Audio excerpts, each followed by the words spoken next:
Greetings, fellow Americans. Welcome to Fireside Chats, State of Our Nation.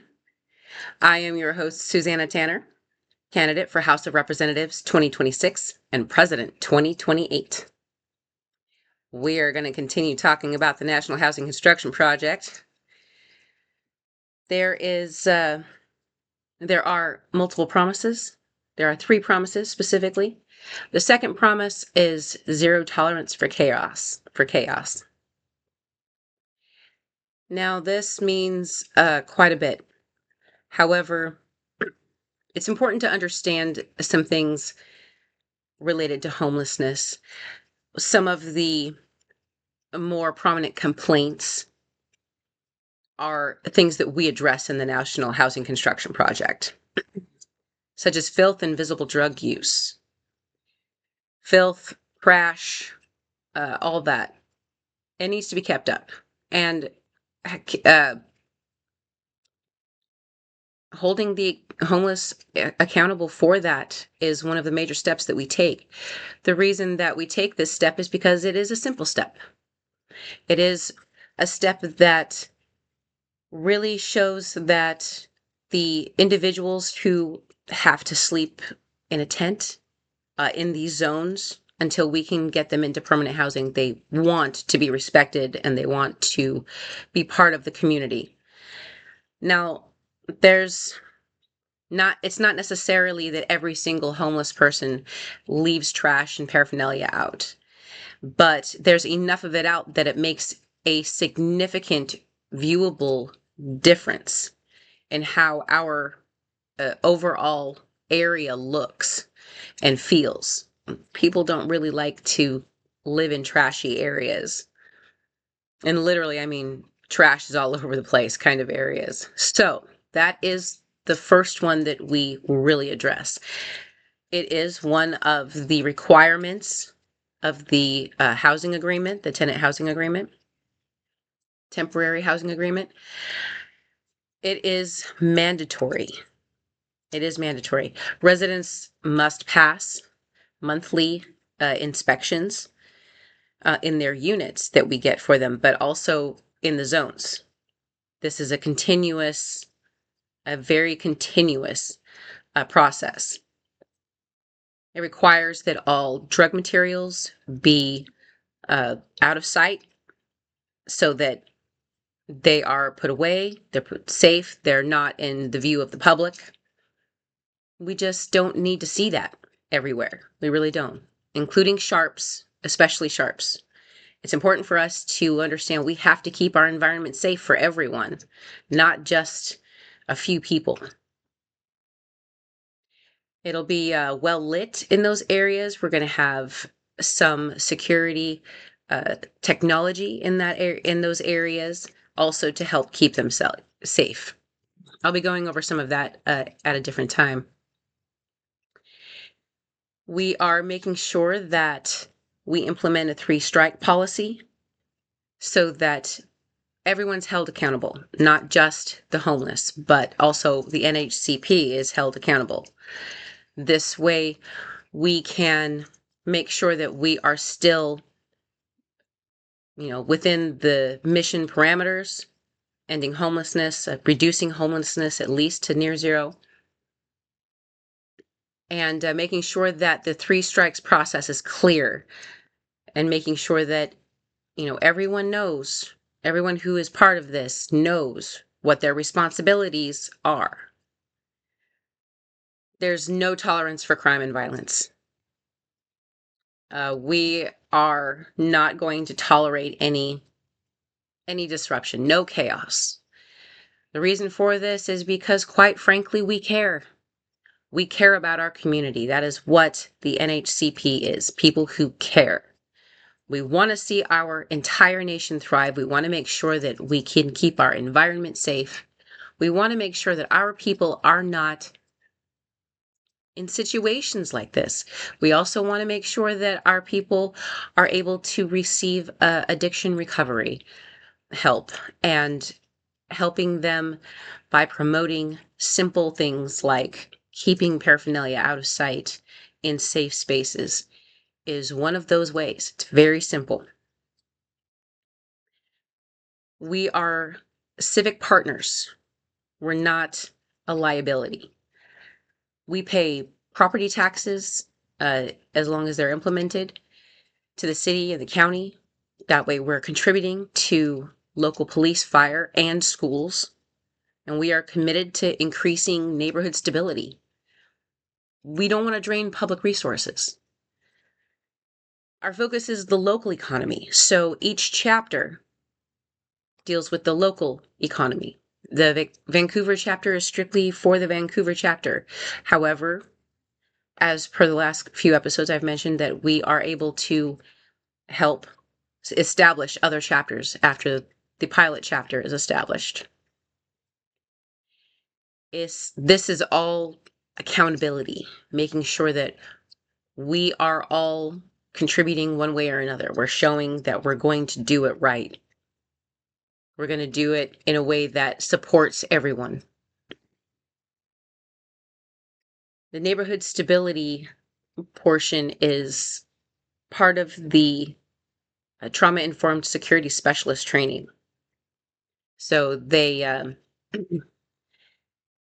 are generally highly trained, but they are going to have some significant intense training that will be it's not going to be harsh, it's just going to be intense, going to make sure that the people who are trained are using their critical thinking skills.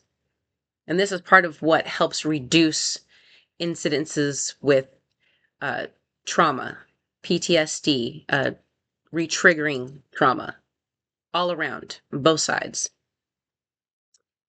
Chaos is defined as any action that actively and immediately disrupts the safety, peace, or physical integrity of the surrounding neighborhood or the residents within the site. The following categories are mandatory: zero tolerance incidents, and trigger the immediate start of the termination of housing agreement process. Violence and threats of violence. That's obvious. That's against the law everywhere.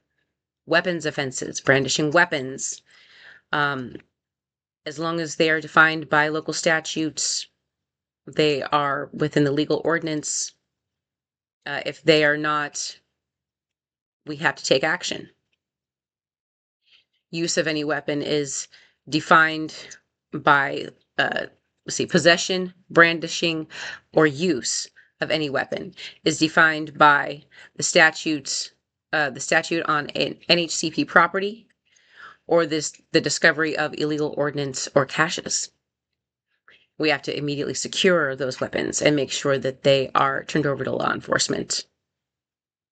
It's part of our protocol. Felony criminal activity, commission of any felony crime, drug trafficking, theft, arson, property destruction, we're not going to play. We're going to make sure that everyone's following these rules, and we have protocol for when they don't. Uncontrolled environment, actions that create an imminent health or safety hazard, including open fires, environmental containment or contamination, severe property damage leading to immediate unit instability. And it does require that we take immediate action. These are immediate termination of housing agreement actions. We have to make sure that our people stay safe. And that's what this does. There is due process guarantee. It's an operational boundary. It's not a punitive program. It does ensure that residents who cannot or will not maintain communal stability are immediately and transparently managed. Trauma-informed security specialists are mediators. They are trained this way. That's part of the trauma-informed care, trauma-informed security specialist training. And their primary task is de-escalation. However, there could be times when that might not be a feasible option, so we have procedures for that. The documentation is definitely important in this matter. because we are not focusing solely on observable behaviors. We are not clinical, or judgmental in this way. It's not for us to do that. It's for us to understand that this could be a potential situation, and we now know how to handle it because we've had that training. There must be clear documentation. There is a standard report that will be filed for incidents per protocol, and there's also a right to appeal process. And this is part of the due process guarantee. There has to be a right to appeal. Now, there is definitely auditing in every aspect of this particular program. Usually, some of our goals, let me put it that way. Some of our goals are to be able to respond and de-escalate situations, resolve situations within about 15 minutes. And we understand that that's not always going to be possible. So it's a goal. That doesn't mean that it's required. That would be ridiculous. We are hoping that this will help reduce call volume for fire and EMS services. And we're also hoping that it does so for police services as well. And I say hoping for, but honestly, it is expected, because having a security personnel around, such as the trauma-informed security specialists, community safety specialists is the official title of the position. Having them around is going to help de-escalate a lot of situations that might otherwise have ended up with police or other emergency services being called, which expends resources of the city. So this is meant to help all around. And it's not really an extension, but it is, I would say, a partner to law enforcement, so that we're maintaining a specific set of people who can help manage, safety in the communities. And de-escalation is certainly part of safety. Being able to de-escalate creates a lot more positive outcome than simply failing to understand what the situation could potentially be. Now, with those who end up being or I don't want to say evicted, they would be transferred to a different facility instead of an eviction. This is for people who end up with expending their 3 strikes. There is going to be some contingency housing, and we have a reentry initiative. It's a 90-day program. It's an intense program to help the people who have been moved into the facility understand and work around their the issue that caused them to be moved in the first place. This is part of keeping people from homelessness. Yeah, keeping people off the street. Once they get into the program, we keep them in the program. We don't let them just out into the streets like they used to be. We can't guarantee 100% success rate with everyone, but we can guarantee a high percent of success. My estimate is in the 90th percentile, and that's pretty high, but I'm very confident about this system, especially because of the way it's set up and the trauma-informed security training, the trauma-informed care that will be taught to the specialists. Now, there is mandates for reentry and external placement, and there is also an escort protocol. This way, we can make sure that people who have to be moved from one property to a contingency housing facility. They are able to get there.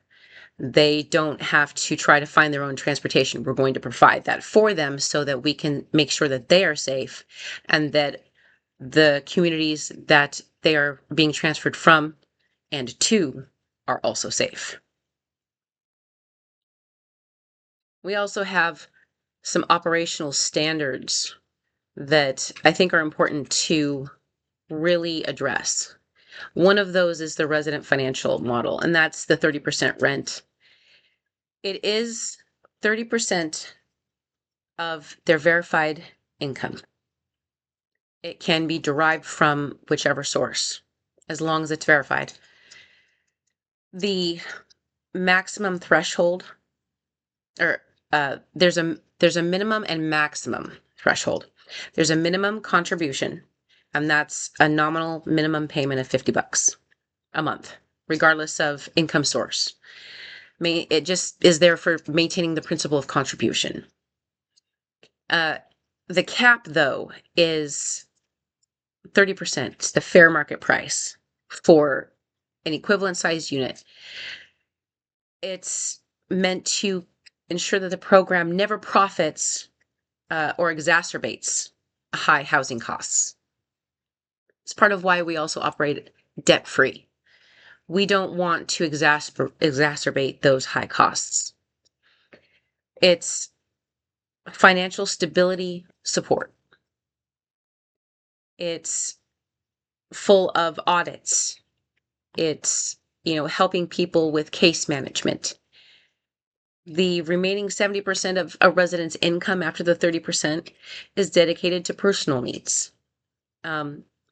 Failure, though, to pay that 30% contribution, it triggers a mandatory meeting with that individual's case manager within 48 hours to secure income sources and adjust budgeting rather than just immediate disciplinary action. So there's some financial education even that goes along with that. All of this is audited. All of it is monitored. It's got oversight. With the substance use policy, responsible substance use policy, it's not about punishing people. It's not going to be implemented in this particular system to make substance use against policy, essentially. What would be against policy is throwing your paraphernalia out onto the street, making your substance that you use visible to others, and getting out of hand while under the influence. Everything has to be in a safe spot. It's simple responsibility. We encourage it for everyone, including those under the influence. These things are really important when thinking about how can we really encourage those who are facing this issue, substance use. How can we encourage them to start getting better? Well, encouraging them with simple responsibilities is a very big step. It's a small one, but it's also a very big one. And that first step is one of those things that we really need to take in order for them to really feel like they've got the support that they need to move up, to get clean, and to really understand that they can be a responsible person and not get kicked out of zones that they happen to be staying in. Now, these things that I've been talking about for the last few weeks, they are the main points of the National Housing Construction Project. I have the file on a Google Docs link so that it's easy for people to go in and read about the entire structure. It is a bit extensive, so there's different sections, different tabs. It's Google Docs. I actually kind of like the way that they have that set up. It makes it easy for me to be able to point out where particular sections may be at and such. So it's under Google Docs. I am keeping the link with these particular fireside chats. They are available also on my website, SusannaTannerForPresident.com. It is also a Google site. I thought you should know that. Google's got some pretty good product, works together, and it's been able to help me reach you guys. So I think that that's pretty positive. Now, next week, we are going to start delving into another project that I'm working on, and I'm just going to keep continuing with these projects. I have a lot to offer the people. We're going to talk more about the National Tax Restructuring Project that I am working on. It is an act. It's called the Secure America Infrastructure and Services Act. I did mention it a few weeks ago and spoke a little bit about it then. We're going to go into more detail about it because I know that there's going to be a lot of questions and I want to make sure that they get answered. Hopefully, me talking about the main points about it, in addition to maybe some questions you might have, I think that that'll help with having a better understanding of how our tax system currently works and how things will change with this new tax system. I did, like I said, speak about it a few weeks ago. So we're going to go over a little bit more next week. And I hope that you guys are interested because it saves us a lot of money. And not just us, it really helps all of us. All of our nation lifts us up. That is all I have for today.